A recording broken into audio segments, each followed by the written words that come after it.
De vez en cuando es bueno, hermanos, evaluarnos delante de Dios cuando se trata de dónde venimos, qué es de dónde el Señor nos sacó y recordar qué clase de vida teníamos antes de conocer al Señor, cómo era nuestra vida antes de conocer a Cristo. Y esto debe servirnos para evaluarnos, ¿no? Yo creo que aquí la mayoría conoce mi testimonio, ¿no? Y puede sonar repetitivo, pero lo digo, hermanos, para recordar que todos venimos de allá. Todos venimos de allá. Mi vida sin Cristo era una vida, todos los fines de semana, baile, tomadera, bueno, todo eso. Y a eso le llamaba alegría, a eso le llamaba festejo, a eso le llamaba divertirme, a eso le llamaba. Esperaba con acuciosidad y con diligencia el día viernes. Viernes en la noche era tomadera segura o baile seguro, todos los fines de semana, ¿no? Y reitero, eran tiempos que no, alegría, ¿no? San Viernes, no viene el viernes, y preparábamos todo. Entonces pensábamos que eso era alegría, ¿no? Que eso realmente deleitaba. Y el primer encuentro, no conversión, que tuve con el Señor fue saliendo un día de la facultad, de la universidad. Y saliendo de la facultad, estaban los hermanos gedeones repartiendo esos Nuevos Testamentos pequeñitos o azules que creo que todos los hemos visto. Entonces, tomé uno de mala gana, porque es la verdad, tomé uno de mala gana y me lo puse en el bolsillo de la camisa. Y salí, llegué en la noche y en la noche cogí eso de allí y lo puse en un tragaluz del cuarto. Ahí lo dejé, sin intención de leerlo, para nada. Pero, ¿qué sucede? Pasaron tiempos, ¿no? En mi casa, yo era, por decir así, el varón de la casa, y los días sábados lo dedicaba a la limpieza de la casa. Pero para eso había hecho un trato con mi madre y con mis hermanos. El día sábado me dejaban solo en la casa. Solo, se iban todos y no hacía nada. Y yo limpiaba la casa, enceraba, ¿no? Y entonces, en una de estos sábados, ¿no? Me ponía a escuchar música en alto volumen, ¿no? Y me ponía a hacer todo en la casa. Un sábado no me funcionó el equipo de sonido, no prendió. Coincidencia, no prendió. Entonces prendí el televisor y eran las 11 de la mañana. Y cambiando, me puse a ver en esa época, ¿no? Una hora con Jimmy Swaggart, ¿no? Era el sábado, de 11 a 12. Sé que, bueno, no había nada más que ver. Entonces, mientras trapeaba, mientras enceraba, escuchaba todo lo que este hombre estaba predicando y predicando. Escuché todo eso. Cuando habló de aceptar a Cristo, de que Cristo cambiaba, Cristo perdonaba, hermanos, no sé cómo, pero yo ya estaba arrodillado para hacer la oración. Dios tocó mi corazón de una manera increíble, cambió mi vida en un instante, ¿no? Que sentía una felicidad que nunca en mi vida había realmente experimentado. Luego de eso se terminó, dio la dirección, yo escribí para que me dieran unos libritos, ¿no? Pero antes de eso, ese Nuevo Testamento que estaba ahí colgado en mi cuarto, lo empecé a leer. Y en una tarde me acabé todo el Nuevo Testamento.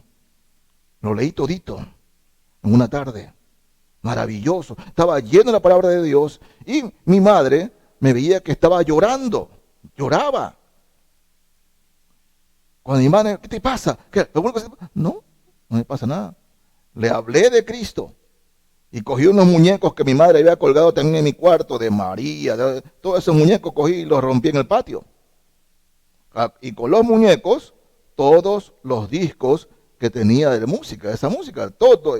Y mis hermanas, no, déjanos los discos, regálanos los discos. Y dice, vas a ver que romper ese muñeco, mi madre me decía, te va a venir una maldición. No, le digo, todo lo contrario, es una bendición. Y hermanos, ¿no? Amados, ese cambio no es por mérito alguno de la persona. Ninguno de nosotros reunimos méritos para salvarnos. Solo el amor de Cristo llegó a nosotros. Él nos buscó. Yo no lo busqué. Usted no lo buscó. Él vino a salvarnos. Él vino a buscarnos. Entonces, cada uno de nosotros tiene un testimonio parecido al que conté. Cada uno de nosotros. Todos hemos venido a la iglesia porque hemos sido salvados y lavados por la sangre de Cristo. Ahora, cuando nosotros venimos a Cristo y el Señor nos limpia y nos lava de todo pecado, eso no significa que dejamos de pecar. No, no significa eso. Porque todos los que hemos sido salvados, aún después de haber sido bautizados, hemos pecado. Pero hermanos, la sangre o la fuente carmesí está permanentemente lavándonos y limpiándonos en la sangre de Cristo. Permanentemente. Por eso que cuando un creyente cae en un pecado o resbala en un pecado, el creyente debe ir inmediatamente hacia la sangre de Cristo, pedir perdón, arrepentirse y volver a pararse. No puede quedarse allí lamentándose lo que ha hecho o no ha hecho, porque hermanos, ese no es el objetivo del Señor. El pecado destruye. A la persona que no conoce a Cristo, el pecado destruye a tal punto que lo lleva al infierno. Lo lleva al infierno. Puede ser un hombre o una mujer moralista, de buenas obras, que dé dinero a los pobres, pero si no tiene a Cristo, tiene el pecado y ese pecado lo va a llevar al infierno. Dos cosas acontecieron en esta semana, la que pasó. Primero, una niña de 16 años dando por decirlo así, una predicación en la ONU con una cara de rencor y de odio hacia los oyentes, en los cuales habían algunos presidentes, grandes presidentes en el mundo, ¿no? Y leí comentarios que esa niña, bueno, esa niña que expresaba acerca del clima y que todos los países industrializados tienen la culpa y por eso el cambio climático va a hacer daño, reclamando a esa niña allí. Esa niña también es pro-abortista. Y también instrumentos de los LGBTI. Sí, esa niña, que a muchos cristianos hasta lloraron por el discurso de esa niña. No, hermano, esa niña estaba ahí como instrumentos del diablo. Pero muchos decían, qué niña, qué discurso, qué bueno. No, hermanos. Nosotros no somos ignorantes de la Escritura, ¿verdad? Y sabemos por la Escritura que el mundo se corrompe. ¿Por qué? ¿Qué tiene la tierra así? ¿Qué es lo que tiene el planeta así? Es el pecado. El pecado es que tiene este planeta al borde del precipicio. No las emisiones de humo, no. El pecado. La tierra está cansada del pecado. Colapsa es por el pecado. Y eso dice la palabra, que el pecado del mundo es el que destruye al mundo. Pero el mensaje es que es la industria y todo eso. No, hermanos, es el pecado. La tierra, reitero, el planeta está cansado del pecado. Y ustedes van a leer, hermanos, Daniel, Oseas, ¿no? Cómo la tierra, hermanos, sufre por el pecado, que dice que en grandes sequías, hermanos, sequías. ¿Ustedes recuerden los días de José? ¿Se acuerdan los días de José? Hubo sequía, siempre ha habido eso, pero hermanos, es porque el pecado habita en este mundo, y el pecado cada vez es más enaltecido.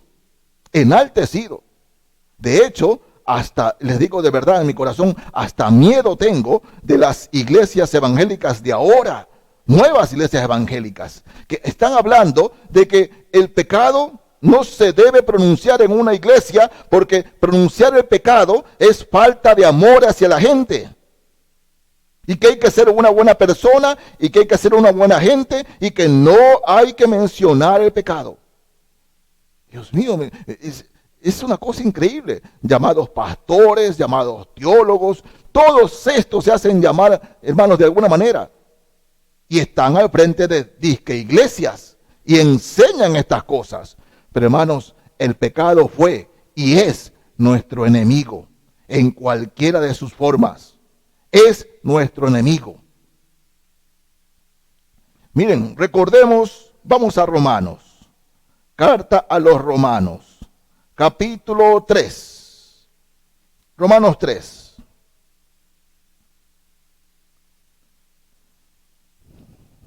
Un versículo, 23.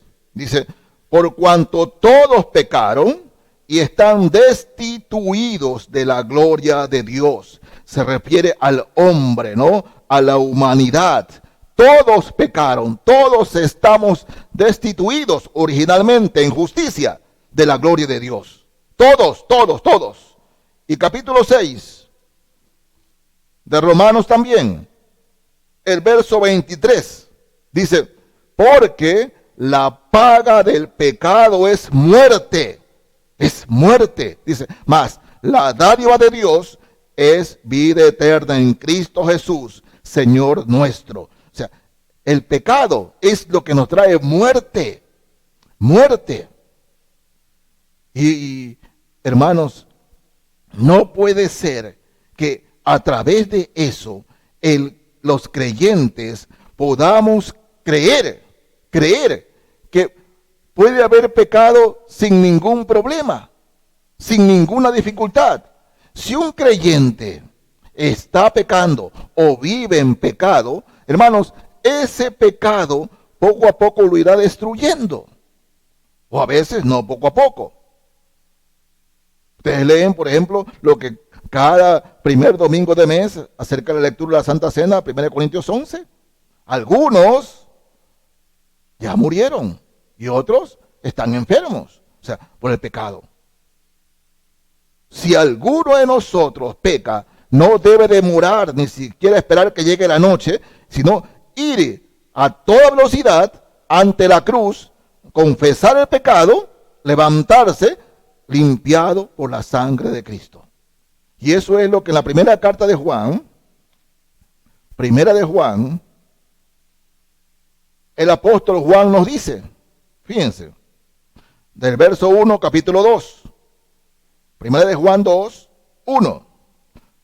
Y dice, hijitos míos, estas cosas os escribo para que no pequéis. Y si alguno hubiere pecado, abogado tenemos para con el Padre, a Jesucristo el justo. Y Él es la propiciación por nuestros pecados. Y no solamente por los nuestros, sino también por los de todo el mundo. ¿Qué es lo que Juan está diciendo aquí? En el capítulo 1, Juan ha dicho, capítulo 1, verso 9, si confesamos nuestros pecados, Él es fiel y justo para perdonar nuestros pecados y limpiarnos de toda maldad. De toda maldad. Confesar nuestro pecado y nos limpia de toda maldad. Ese es el poder de Dios. Dice, pero si decimos que no hemos pecado, le hacemos a Él mentiroso y su palabra no está en nosotros. Es decir, llegar cada día y decir, Señor, yo soy un hombre pulcro, soy un hombre limpio, soy una mujer... No. Dicen, ¿cuándo un creyente tiene que pedir perdón?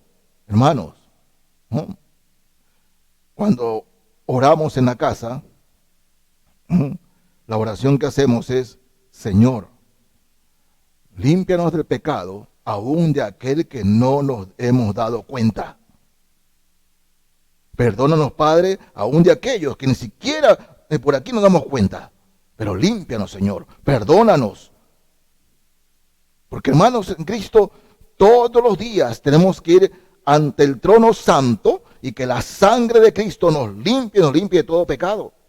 El pecado es nuestro enemigo, porque cuando andamos en pecado, no solamente sufre, por ejemplo, en mi caso, si yo ando en pecado, no sufro yo solamente, sufre mi familia, transmito eso a mis hermanos en Cristo. Y donde quiera que voy, saco de mi corazón lo que hay allí. O sea, mi carácter cambia. Amargado, frustrado, ¿no? Y cuando hay un amargado, frustrado, como consecuencia trato mal a la gente, trato mal a los demás. Porque el pecado eso es lo que hace, hermanos. El Señor Jesús dice, no, del dentro del corazón salen. O sea, de aquí salen los malos pensamientos, los adulterios, fornicaciones, todo lo malo sale de aquí. Y cuando estoy amargado y frustrado, tengo eso aquí. Por eso, día a día debemos de ir ante el trono santo, dice, con nuestro abogado. Hermano, la sangre de Cristo es una fuente que permanentemente fluye y nos limpia de todo pecado. Pero si el creyente, el Hijo de Dios, guarda pecado en su corazón y no lo confiesa, ¿qué sucede? Reitero, cambia. Ustedes, el autor del cuadro de la Santa Cena, ustedes recuerdan la historia, ¿verdad? Recuerdan la historia. Que él buscó modelos para Juan, para Judas, no el Iscariote, buscó modelos. Y para Jesús. ¿No? Bueno, él no encontró problemas para que los hombres posaran para su cuadro. Hasta encontró un Jesús allí que él decía, se parecía a Jesús. Puso allí. Pero dice, el que más problemas le dio para encontrarlo fue Judas. Dice, porque quería personificar en el rostro de Judas la codicia, la maldad, el egoísmo, o sea, el estruendo mismo del pecado. Y anduvo buscando, dice, él tenía terminado el cuadro, pero le faltaba Judas. Y dice que se demoró 4 años en encontrar un hombre que transmita a través de su rostro la amargura, la codicia, la maldad. 4 años. Y lo trae para que modele para Judas. Mientras estaba pintando el rostro de Judas con este modelo, se dio cuenta que el modelo que estaba sirviendo para Judas es el mismo que había servido para Jesús. El mismo. ¿Por qué? Porque, hermanos míos, eso hace el pecado. Destruye. Sí, hasta el rostro. Destruye. Sí, hermanos. Si cuando Dios dice en su palabra, no es porque nos hace daño. Es porque nos destruimos. A veces el creyente dice, ¿por qué Dios dice no esto? Bueno, no es porque a Dios simplemente se le ocurre, es para guardarnos, para cuidarnos. Gracias al Señor que podemos cuidarnos de los pecados escandalosos, adulterio, fornicación, mundicia, bueno. Pero hay pecados que no son ni adulterio ni fornicación, pero que destruyen igualmente. El resentimiento, la amargura, son pecados que por un tiempo se pueden disimular. Pero hermanos, el rostro de las personas cambia. No se puede esconder. Uno a través del rostro de alguien, de un creyente, se va a dar cuenta que el creyente está viviendo mal por su amargura, ¿no? Se vuelve adusto, duro. Cuando la palabra de Dios dice que el corazón alegre hermosea el rostro, acá, hermanos, el pecado afea el rostro. Afea, todo es consecuencia del pecado. Todo. Por lo tanto, hermanos, en la fe, de todo corazón, no somos la iglesia un grupo de personas perfectas, sin pecado, no lo somos. Pero gloria a Dios que somos personas que han sido lavadas por la sangre de Cristo y que estamos haciendo guerra al pecado. Que no vayamos a practicar el pecado, sino que, hermanos, en la fe estamos juntos para cuidarnos unos a otros. Cuidarnos unos a otros. Vean, hermanos, qué pecados pueden también no solo destruir a la persona, sino la iglesia. Vamos a ver algunos. Vamos a Santiago, carta de Santiago.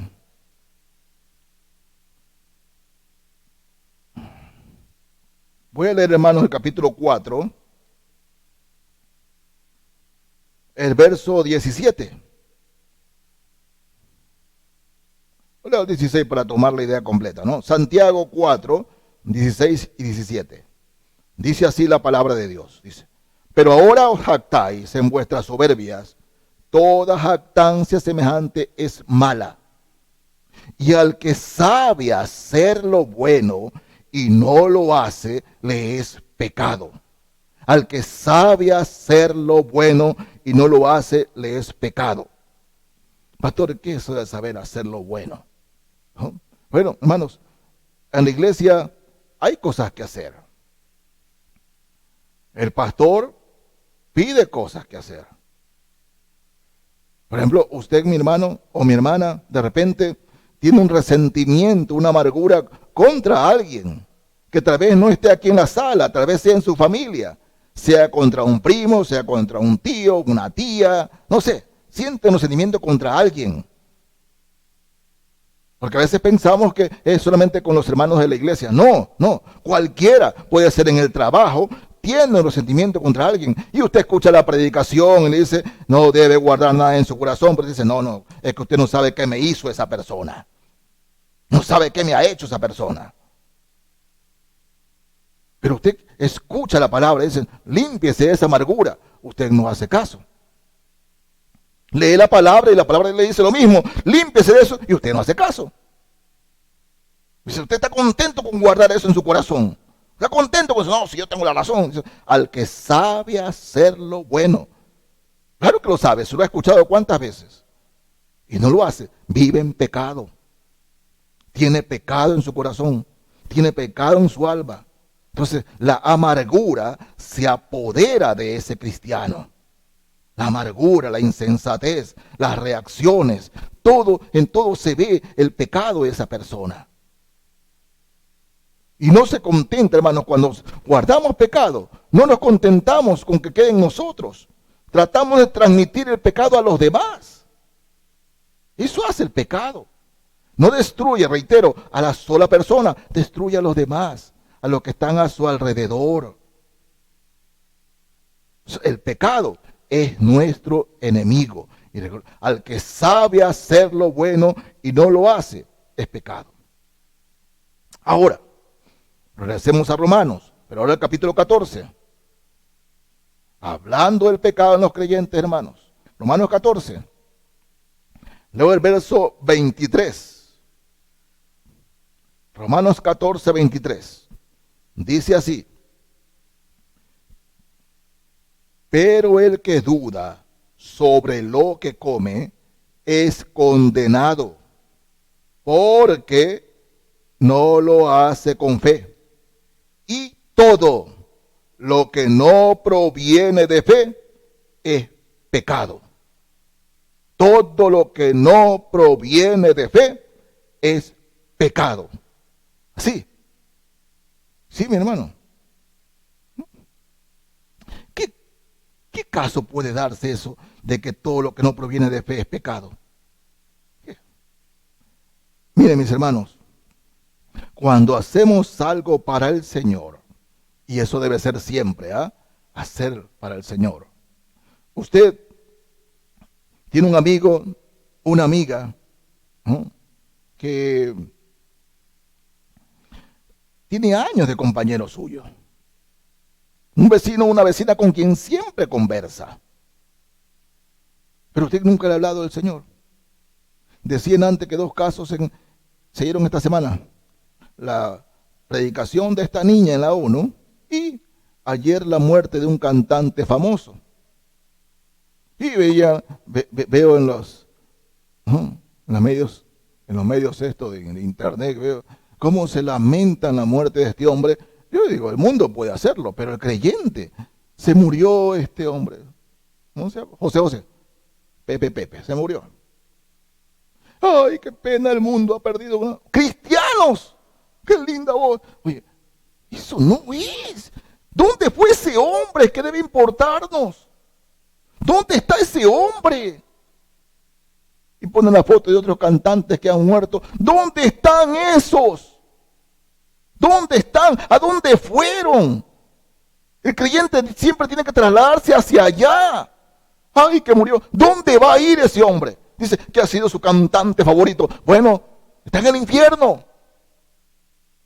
Allá van, lamentándose. No se lamente por eso. Laméntese a dónde fue ese hombre. Que no tengo dudas que ese hombre alguna vez escuchó el evangelio. Pero no quisieron seguir la verdad. Quisieron seguir con su pecado. Qué bien, qué malo que ese hombre se murió. No, me lamento. Es que este hombre nunca haya buscado a Cristo. Eso es lo penoso, eso es lo lamentable. Eso es lo que debe a los creyentes motivarnos. Decir, Dios mío, qué pena que este hombre, que tenía buena voz y todo, se vaya al infierno. Pastor, como usted lo sabe, bueno, hermanos, si este hombre aceptó a Cristo, ¿dónde está? Según su palabra, ¿dónde está? ¿Verdad que lo sabemos? Así es. Y hace 2 semanas murió otro cantante famoso y lo mismo se lamentaban. No, Dios mío, ¿a dónde fue? Es lo que debe importarnos, debe dolernos. Cuando un amigo, una amiga se muere, cuando un compañero, una compañera se muere, cuando un vecino, una vecina se muere, ¿qué es lo primero que piensa el creyente? ¿A dónde fue? O debe hacerlo. ¿A dónde fue? ¿Le hablé del Señor? ¿Alguna vez le hablé de Cristo? Hermanos, nos decía un profesor en la facultad, siempre él empezaba con una exhortación. Yo tenía más o menos 20, 21 años. Y él nos decía, ustedes son jóvenes, pero una vez que lleguen a los 50 años, ustedes van a leer ya no la página de deportes del periódico, usted va a empezar a leer los obituarios. Ve, después de 50 años, se murió fulano de tal. Mi pana se murió, mi amigo se murió. Empezar a ver cómo se mueren. Y hermanos, los años le han dado la razón a este hombre. Sí, porque ahora, después de 50 años, algunos amigos, algunos ex vecinos se han muerto. Y usted también, si tiene los 50 años y pasa los 50, se da cuenta, siempre se están muriendo. Pero ¿cuál es la pregunta que nos hacemos los creyentes? ¿Le hablé del Señor a ese vecino? ¿Le hablé de Cristo a esa vecina? ¿Le hablé del Señor al compañero? ¿Lo invité a la iglesia alguna vez? Porque hermanos, si estamos conscientes de dónde venimos, de dónde nos sacó el Señor, nos arrancó el Señor, lo menos que queremos es que otros vayan allá donde nosotros íbamos, ¿verdad? Trabajé en el campo algún tiempo predicando la palabra, en una iglesia donde Dios me bendijo muchísimo, muchísimo. Trabajé en el campo. Y nos tocaba visitar a personas que estaban 2 kilómetros adentro y no caminaba, a mí de haciendas y todo. Fue lindo, un tiempo bellísimo. Cuando me metí a un lugar donde no conocía, salió una señora que encontré en el camino y me dice, señor, ¿usted no es de por aquí? No, le digo, no soy de por aquí. No vaya por allí, no vaya por allí, porque por allí hay 2 perros bravos. Así que no vaya por allí. ¿Qué le dice usted? Cuando viene del mundo, Dios lo saca del pecado, lo liberta del pecado. ¿Qué es lo que usted le dice a la gente? No vayan por allá, porque allá está el infierno. Ese debe ser nuestro mensaje permanente. Estamos en guerra contra el pecado, en guerra contra ese pecado. Ya hace muchos años, en la iglesia que servía anteriormente, había una hermana que era, el esposo cortaba el cabello, ¿no? Cortaba el cabello. Y ella era costurera y también se dedicaba a eso de las uñas y todo eso. Y ella un día, un domingo, bajando de predicar, me dice, pastor, ¿usted pudiera estar en la fiesta de mi cumpleaños? Le digo, hermana, muy bien, en toda fiesta estoy yo, hay comida. Sí, pastor, voy bastante. Ay, ahí estoy, hermana. Sí, pastor, pero quiero que usted me dé un mensaje, porque voy a invitar a toda mi familia y a todo el barrio. Le digo, ¿y usted va a gastar todo eso? Sí, pastor, he ahorrado tanto y además las hermanas de la sociedad de damas me van a ayudar con bocadillos. Le digo, sí, muy bien. Sí, pastor, quiero que predique ahí la palabra. Muy bien.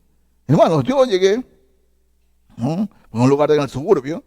Yo llegué, cuando llego, hermanos, no era en la casa, el cumpleaños era fuera de la casa, y en verdad, había gente allí. Es que al son de comida la gente viene. Sí, había gente allí. Entonces, bueno, fue una linda ocasión y muy buena ocasión. La idea de la hermana fue bellísima. Estaban algunas hermanas de la sociedad repartiendo bocadillos. Bueno, fue extraordinario, bellísimo.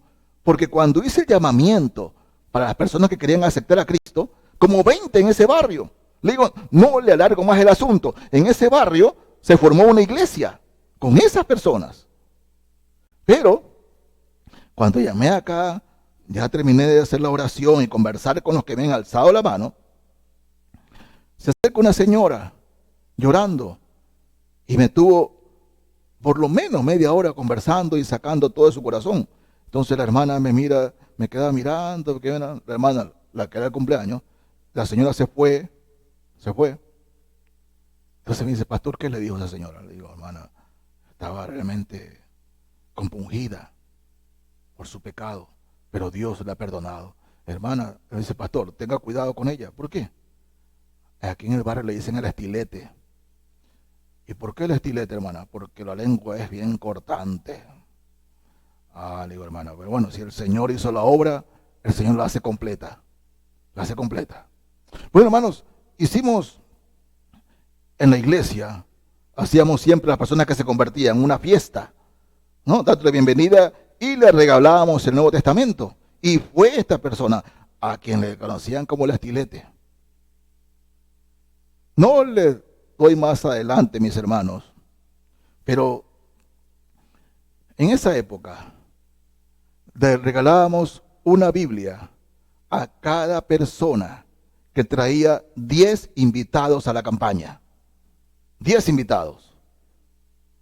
¿Sabe cuántas Biblias se ganó esta hermana a quien le decían el estilete por la lengua? 5 Biblias. O sea, la lengua que antes la utilizaba para...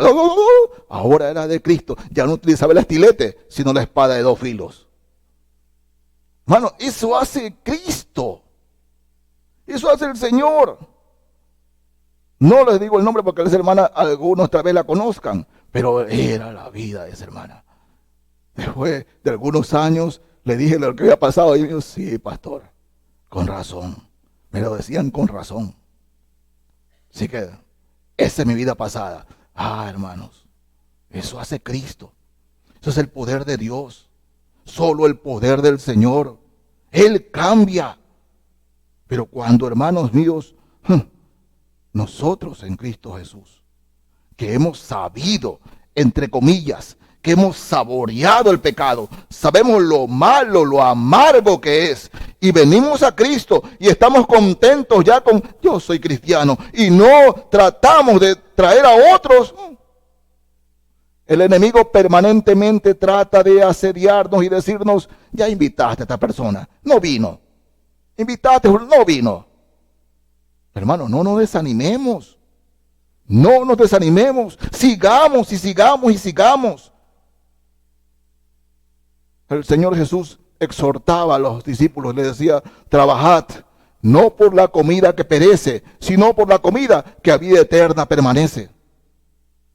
Así es. La que a vida eterna permanece lo que usted hace para el Señor.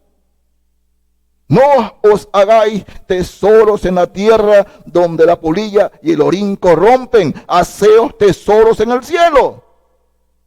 Hacer las cosas para el Señor. Porque hemos sido arrancados del pecado, arrancados de la maldad. ¿Para qué? ¿Para qué? Pedro lo dice en la primera carta de Pedro, capítulo 2,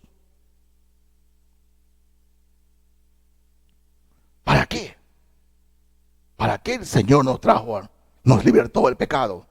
Primera de Pedro 2, versos 9 y 10. Así dice el Señor: mas vosotros sois linaje escogido, real sacerdocio, nación santa, pueblo adquirido por Dios, para que anunciéis las virtudes de aquel que os llamó de las tinieblas a su luz admirable. Vosotros, que en otro tiempo no erais pueblo, pero ahora sois pueblo de Dios, que en otro tiempo no habíais alcanzado misericordia, pero ahora habéis alcanzado misericordia. Maravilloso lo que Pedro dice aquí. Sí, este fue el Pedro a quien Jesús le dijo: vete de delante de mí, Satanás. Este fue el Pedro que cogió y le cortó la oreja a Malco. Este fue el Pedro que maldijo y dijo: yo no conozco a ese hombre. ¿Qué será ese hombre? Hablando de Jesús, lo negó 3 veces. Este Pedro. Pero el Señor nunca condenó a Pedro. Lo tomó, lo formó. Y hermanos, es el que escribe esto.